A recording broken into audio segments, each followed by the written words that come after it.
Allah menjadikan pada alam maya ini, pada alam ini sistem ataupun ekosistem yang cukup sempurna. Benda-benda hidup bernafas menggunakan oksigen. Kita bernafas menggunakan oksigen dan kita menghembuskan nafas mengeluarkan karbon dioksida.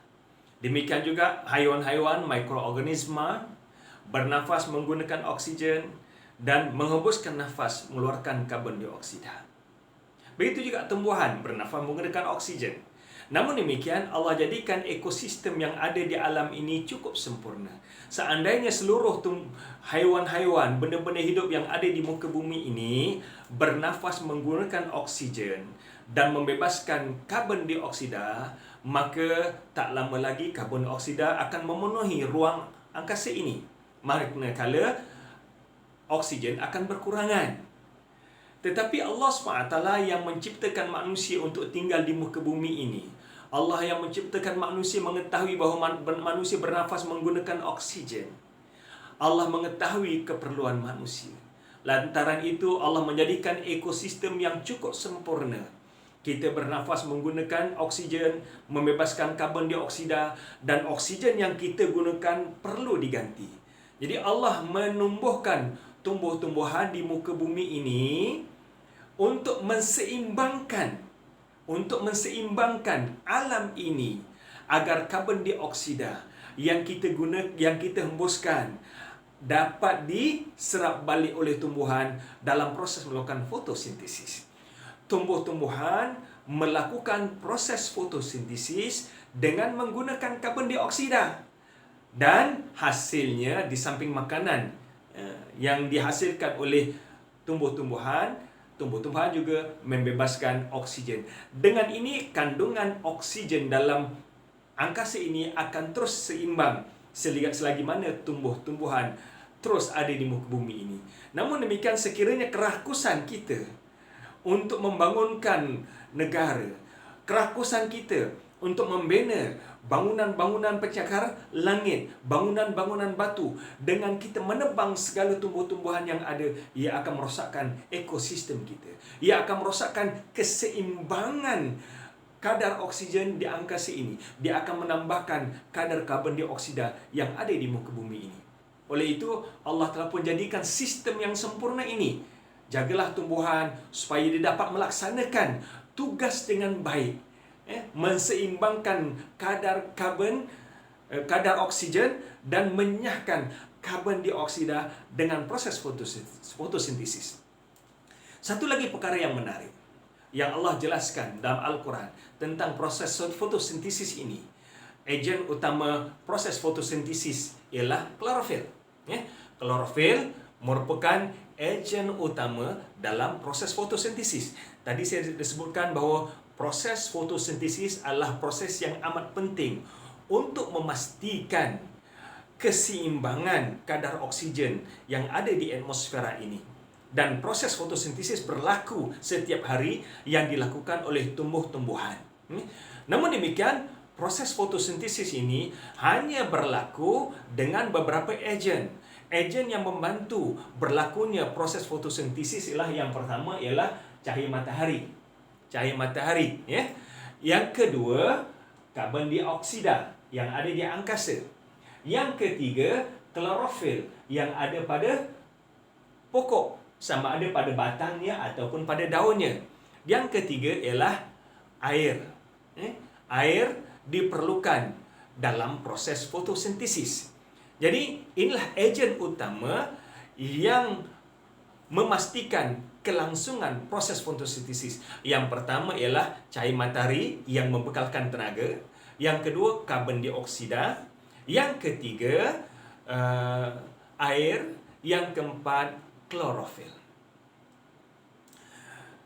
Proses ini tidak akan berlaku tanpa adanya klorofil. Tanpa adanya keempat-empat ejen ini, proses ini tak akan berlaku. Namun demikian, di antara ejen yang saya nak tekankan ialah klorofil. Bagaimana klorofil merupakan ejen yang menentukan berlakunya proses fotosintesis. Dengan proses fotosintesis ini, tumbuh-tumbuhan akan menghasilkan makanan untuk mereka.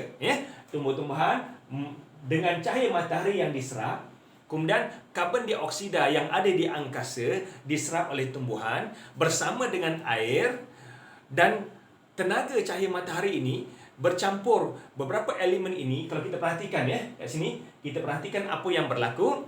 Karbon dioksida CO2 bercampur dengan hidrogen H2O akan menghasilkan CHO, ataupun glukos, makanan yang dihasilkan oleh tumbuh-tumbuhan. Makanan yang dihasilkan oleh tumbuh-tumbuhan ini adalah untuk tumbuh-seran pokok tersebut. Dengan makanan yang dihasilkan melalui proses fotosintesis, pokok-pokok boleh membesar. Dan apabila pokok membesar, akhirnya pokok akan menghasilkan buah. Ya. Manakala hasil yang lain ialah oksigen.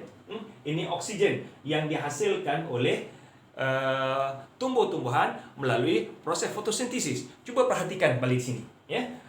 Karbon dioksida bercampur dengan air H2O, dan tenaga matahari yang diserap oleh tumbuhan akan mengarahkan perkara ini lalu membentuk CHO, glukos, yang terhasil daripada proses ini untuk tumbuh-seran pokok-pokok tersebut.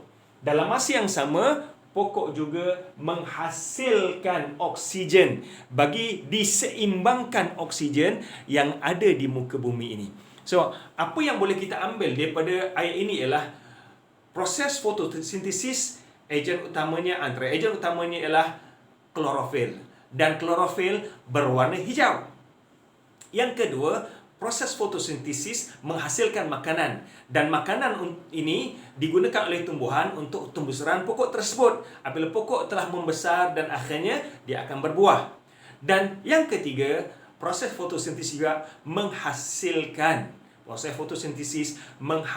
oksigen. Jadi proses fotosintesis menseimbangkan oksigen yang telah pun digunakan oleh benda-benda hidup di muka bumi untuk bernafas, dan karbon dioksida itu akan diserap oleh tumbuh-tumbuhan untuk proses fotosintesis, dan tumbuh-tumbuhan menghasilkan oksigen.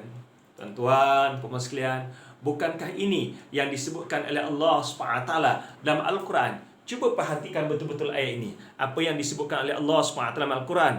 وَهُوَ الَّذِي أَنزَلَ مِنَ السَّمَاءِ مَاءً فَأَخْرَجْنَا بِهِ نَبَاتَ كُلِّ شَيْءٍ فَأَخْرَجْنَا مِنْهُ حَضِرًا نُخْرِجُ مِنْهُ حَبًّا مُتَرَاكِبًا وَمِنَ النَّخْلِ مِنْ طَلْعِهَا قِنْوَانٌ دَانِيَةٌ وَجَنَّاتٍ مِنْ أَعْنَابٍ وَزَيْتُونَ وَرُمَّانَ مُتَشَابِهًا وَغَيْرَ مُتَشَابِهٍ Unduru ila thamarihi idza athmara wa yan'ih inna fi dzalikum laayatin liqaumin yu'minun.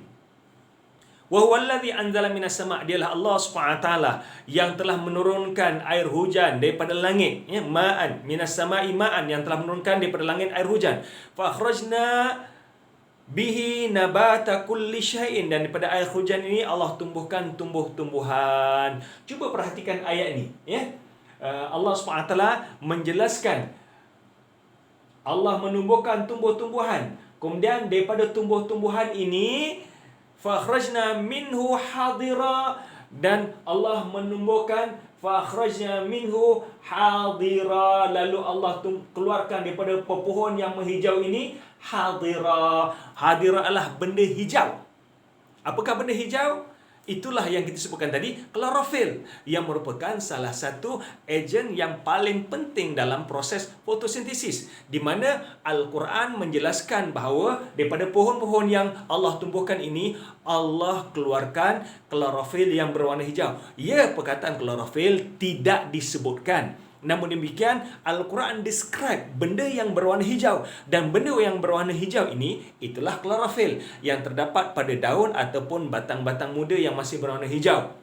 Nukhriju minhu habban mutarakiba, daripada benda hijau klorofil ini maka berlakulah fotosintesis dan pokok membesar dengan makanan yang dihasilkan pada proses fotosintesis. Nukhriju minhu habban mutarakiba, lalu kami keluarkan daripada pokok yang telah membesar ini buah-buah yang tersusun rapi. Wa minan nakhli min tal'iha qinwanun daniyatun, daripada pohon-pohon tamar yang keluar mayang dan tangkainya yang mengurai, ya, dan menjulai. Wa jannatin min a'nabin wa zaituna wa rumana mutasyabiha wa ghairu mutasyabih, dan kebun-kebun anggur, kebun-kebun zaitun, buah zaitun, dan buah rumman, buah lima, mutasyabihan wa ghairu mutasyabih, yang serupa ataupun yang berbeza-beza, sebab buah ada yang bertangkai, ada buah yang berjambak seperti mana buah anggur, seperti mana buah tamar berjambak, buah yang bertangkai seperti mana buah zaitun, buah delima. Unduru ila tamari idza athmara wa yan'ih, dan perhatikanlah buah-buahnya apabila dia berbuah dan apabila dia masak. Bagaimana bentuk buah-buah ini? Inna fi dzalikum laayatin liqaumin yu'minun. Sungguhnya perkara ini ada tanda-tanda kebesaran Allah SWT bagi orang yang beriman.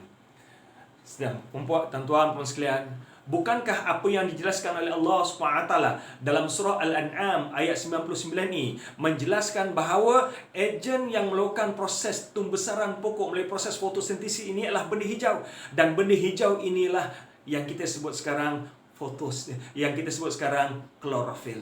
Dan klorofil merupakan salah satu ejen utama untuk berlakunya proses fotosintesis, dan akhirnya juga untuk kepentingan manusia membebaskan oksigen bagi menseimbangkan kadar oksigen yang ada di atmosfera ini. Siapakah yang mengajar Nabi Muhammad perkara ini yang dijelaskan 1400 tahun yang lalu? Bukankah ini benar janji Allah SWT, benar kenyataan Allah SWT? Wa ma yantiqu 'anil hawa in huwa illa wahyuha. Nabi tak cakap mengikut hawa nafsu, melainkan wahyu daripada Allah Subhanahu wa taala.